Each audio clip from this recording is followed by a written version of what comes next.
Hey guys, welcome back to my channel. This is Deirdre. Thanks for being with me. Today is a little bit of a different video than what I normally do on the channel. This will be my very first video response video, and it will be to Simon from the Hermit's Cave on the top 5 tarot decks of 2020. I've been following his channel for years. Love watching him. Very well known in the tarot community. So I'm really excited for this. So I'm gonna change the camera so you guys can see the decks a little bit better because my lighting's kind of crazy right now. So I'm gonna switch the camera and let's get right into it. Okay, yeah, scratch that. We'll just stay here. Okay, first deck is the Neon Tarot by Katya Kurtoka from a company called Dark Cinever. They were on Etsy. I don't think they are anymore. I will try to find them though, so I can leave the link below. But this is the Neon Tarot. So very bright deck, bright energy we're dealing with here. So the deck kind of focuses like on a past, present, future kind of energy. Heavy with ancestry, so that'll be your past aspect.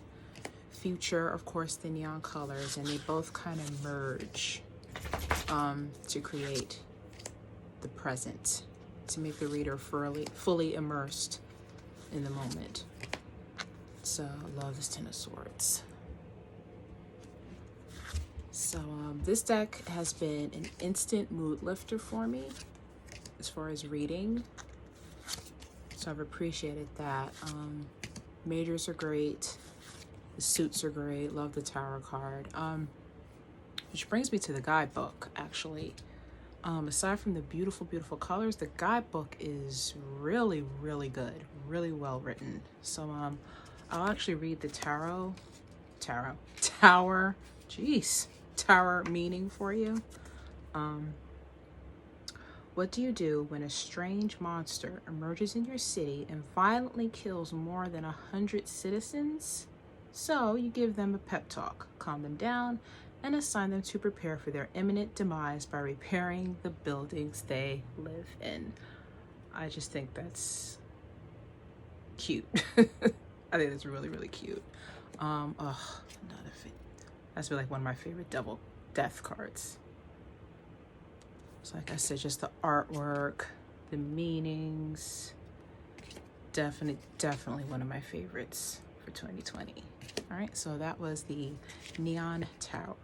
All right, number 2 is the Soul Cards by Christine Friedman.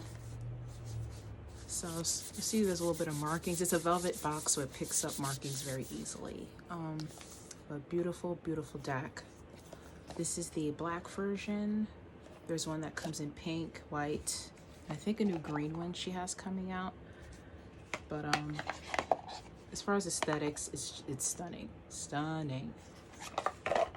No guidebook. The guidebook is on the website, so she has meanings there. I think she's coming out with a hardcover version. So trying to get this so you guys can see. There we go. All right. Yeah, this has been good with intuition building. So I don't do spreads. I just literally pick one card and just sit with it for a few minutes. So if you look closely at the images, you'll see symbols of eyes, stars. You'll see a couple of planets in there, and just her overall line work. It's quite effective. So, and like I said, this camera is not doing it any justice whatsoever. Like, find her on Instagram, look at the cards yourself. They are beautiful. Stunning.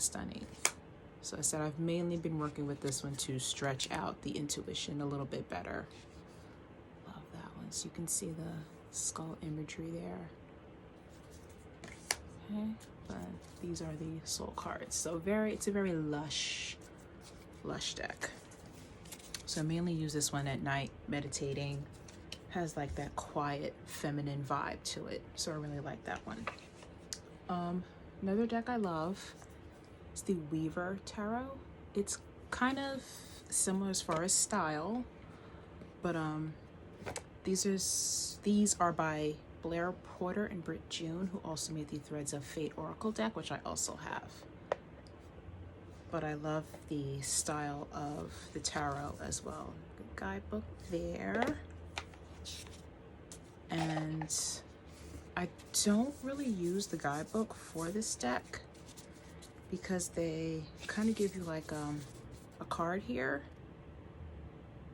and the symbols that they mention at the top are used throughout the cards. You can really derive your meanings, once again, just looking at the image, sitting with it.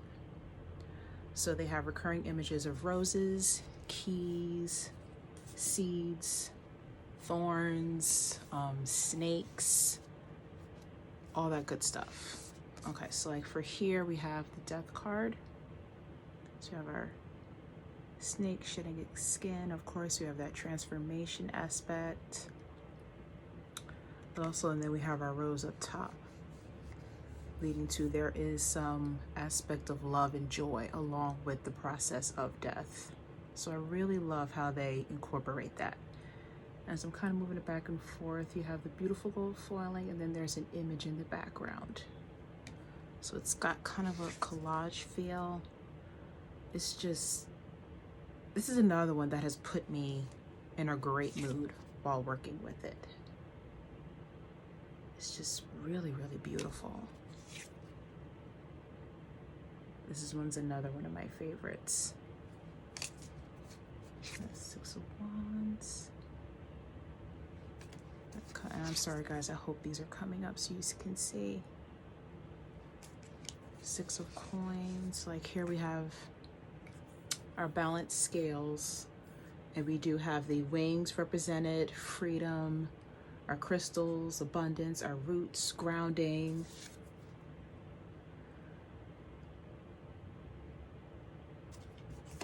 So just really, really stunning. There's our moon card. Trying to get to some more that are my favorite. Three of Cups.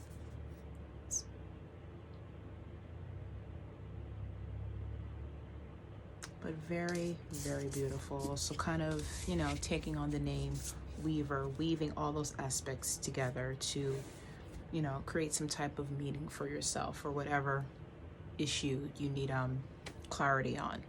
So that was that number 3. So number 4 is the Journey of the Sacred Bee. So this was on Kickstarter. This is the first edition. There is another edition that's coming out for pre-order. One of the things I love about this deck is that the creator literally had like a reason for doing everything that she did, as far as the artwork, you know, the style of the deck, and even to the size of the cards. So I think she said she based the size of the actual card based on the golden ratio. And like just things like that, you know, where that extra detail is put in. It's really, really nice. But for me, I have to say, this one, my favorite part has been the colors. They're just stunning. So it's kind of like, there's artwork, collage also. But what I like are the, how she has the journey of the bee incorporated throughout the major arcana. So we go from, you know, the bee being birthed with the Fool, and then the Magician is the pollination period to actually creating the solid structure of the hive, which was, I think, the Empress or Emperor, one of those cards. And then throughout the deck, so there's our death card, love that. So we have our, you know, dead hive there with our, you know, new life coming up. Sorry, got sidetracked. She does have sacred geometry incorporated throughout the cards. So, you know, everything flows, goes on these crazy patterns, but there's always that sense of order behind it that we don't see. All right, go to the back. What was that? But aside from that, like I said, artwork I love. I have to say I struggle. I love that one. It's Temperance card, Alchemy. This deck also has, I think, my favorite court cards. Futility. I mean, the cards are just stunning, but I'm one that does still struggle with court cards. And this one, they're just awesome. Like, I don't have any words for them. Like, they are just beautiful. Love that one. I think that one's my favorite. They're just gorgeous, gorgeous, gorgeous. As I said, the guidebook, extremely well written. So our journey of our bee, she has, you know, directly correlate to the human journey. So we learn about the bee, but it's also in an aspect that is relatable to the human being as well. So journey of the sacred bee, love, love, love that one. All right, and last but not least is the True Heart Intuitive Tarot by Rachel True. Rachel True, you probably all know her as the actress from The Craft. She's done lots of other things. Some of her TV shows I've seen and love. So I definitely wanted to pick this one up and support her. The thing I love about this deck is that I actually fell in love with it during my unboxing. I wanted to support her, but you know, the artwork, it's really not something I would normally go for. But as I was flipping through it, the artwork, by the way, is by Stephanie Singleton. So big ups to her. As I was going through it, the artwork has a very soft vibe, a very personal vibe. There's a lot of continuity in the artwork. It's like something you'll see in one card, you're going to see it in a couple of other cards as well. Like they're all going to relate to each other, and I like that.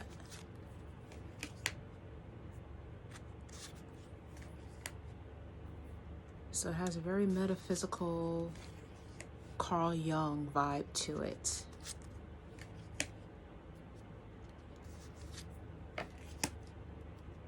And there's like the floating like landmass there. That's seen a lot in the other cards. I love this moon card. I think this one's my favorite. I think because it's so geometric, and we don't really associate that with the moon card. Usually as far as artwork, it's very flowing, feminine, intertwining, and it's very, very geometric here. But I think that, you know, just goes back to what I said about the sacred bee, you know, how everything's flowing, but it's really like in the order of the universe, creating a very precise pattern. Like things might not be going the way we think they should, but the universe knows what it's doing. There's Temperance, and I think that's our tower there. So this, yeah, this was just in the moon card. This is what I meant by the continuity. And then it pops again in the tower card. And there's our floating rocks. So yeah, there it is. So like I said, once I actually got it in my hand and started looking at it, working with it, I fell in love with it, literally. So I really, really enjoy working with this one. I think this was my favorite card. All right, so this is the True Heart Intuitive Tarot, and that is all 5 of them. Yay, we made it. So once again, guys, thank you so much for watching. I will definitely leave the links below. I really try to show decks that I know are available that other people can purchase. So I believe all of these are. If they're not, they're pre-orders, they will be available. So once again, thank you guys so much for watching. In the meantime, stay well, stay blessed, and I will see you all next time for my next video. Take care. Bye.